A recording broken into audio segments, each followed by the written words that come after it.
Deep core has become one of the most searched topics on the internet, yet almost all of the videos on it aren't even about the deep core. Does this look like I'm training my deep core? Because I'm actually not. And I'm not here, here, or here. Because if your back arches, your stomach domes, or your neck hurts during your core workouts, you're not actually training your core. But this is the way it's been taught. And if your body does any of those things, you're not reaching the main muscle that makes the biggest difference. Because your core is made up of two parts: your outer unit, which are the abs you can see, and your inner unit, the muscles you can't see, like your TVA, which is your body's natural corset that keeps you tight, and these, that work as a team to hold your posture, flatten your lower stomach, and support your spine. But the problem is, every core training today, even if it's promoted as deep core, is actually all outer ab focused. And if you're someone dealing with back pain, post-pregnancy, or just someone who knows you need deep core work, it's so important to train from the inside first. So this video is entirely inner unit focused, and your body will tell you if your inner unit is off in 3 ways, starting with your neck. There are thousands of people saying the same thing every day when they train their core: my neck hurts. You've probably been told to hold your neck like this, or to do crunches like this, but this does nothing for your deep core, because the minute you hold your neck and feel pain, you're increasing forward head posture. If I told you to stand up and do this every day until your neck started hurting, would you do it? You probably wouldn't. So why are we doing it on the floor? Holding your neck like this turns the movement you're doing into a crunch, and this only flexes your upper abs more, which does nothing for your deep core. There's no real reason to hold your neck. The more you hold your neck, the stabilizers in your neck stop working. Then these big muscles at the front start taking over,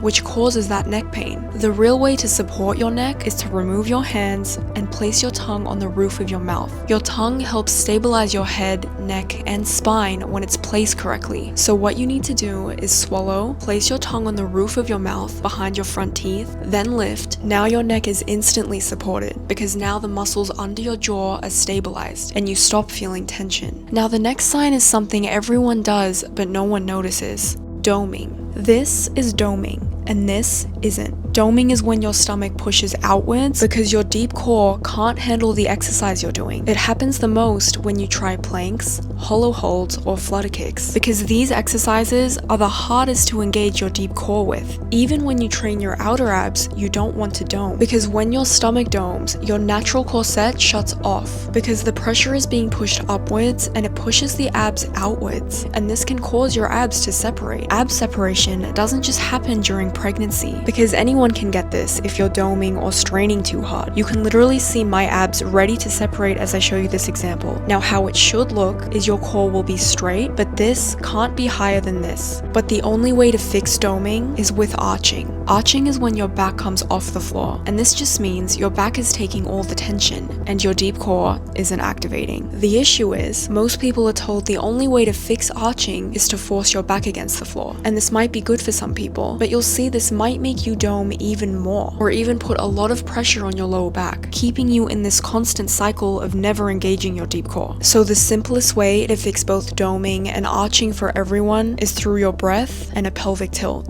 Start by lying down, then place your hands under your back, putting the thickest part of your hand under your belly button. We do this because your own hand will always be the right size for your lower back. Now take a deep breath in, and as you breathe out, tilt your pelvis back and push against your hand. But when you do this, as you breathe out, you want to make an S sound like a snake. It should sound something like this.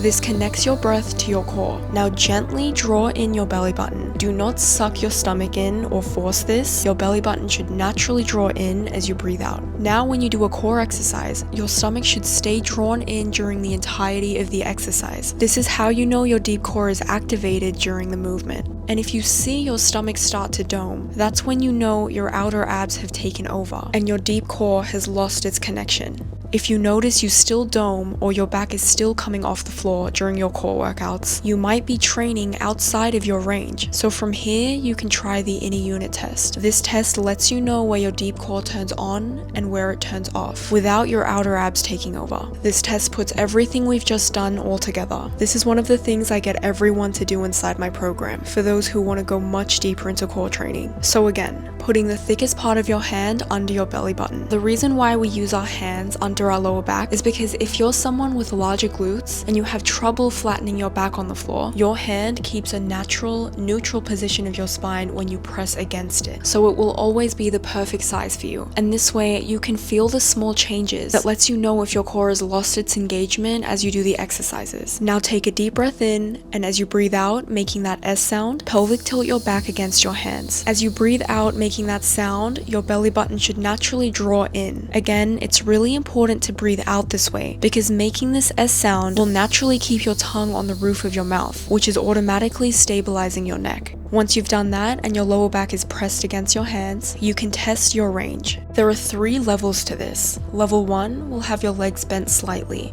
Level 2, your legs bent slightly further. Or level 3, your legs being bent the furthest, but not fully straight. As you do each level, you're going to lift your legs up like this. The goal is to find what level your back comes off your hands, and where do you see your stomach start to dome. For example, if your back comes off at level 2, move back to level 1. If it comes off at level 3, move back to level 2. That is your range, and you will stay at that. The moment you go outside your range, your larger muscles will take over. Now that you know your level, the best way to strengthen your deep core is by doing long duration holds. The difference between ab training and deep core training is abs are trained through lots of repetitions, similar to how bodybuilders train. But we don't want to do this when we train our deep core, because the deep core is a part of our postural system, and it responds best when you do long duration holds. So holding something for a long time. It's super slow, gentle, and intentional. Your deep core is made to support your body 24/7 when you do everything. So when you do your hold at your level, you want to aim for up to a 3-minute hold. Again, make sure your tongue's on the roof of your mouth, place your hands below your back, take a deep breath in, and as you breathe out, making that S sound, draw your belly button in towards the spine as you do your pelvic tilt back.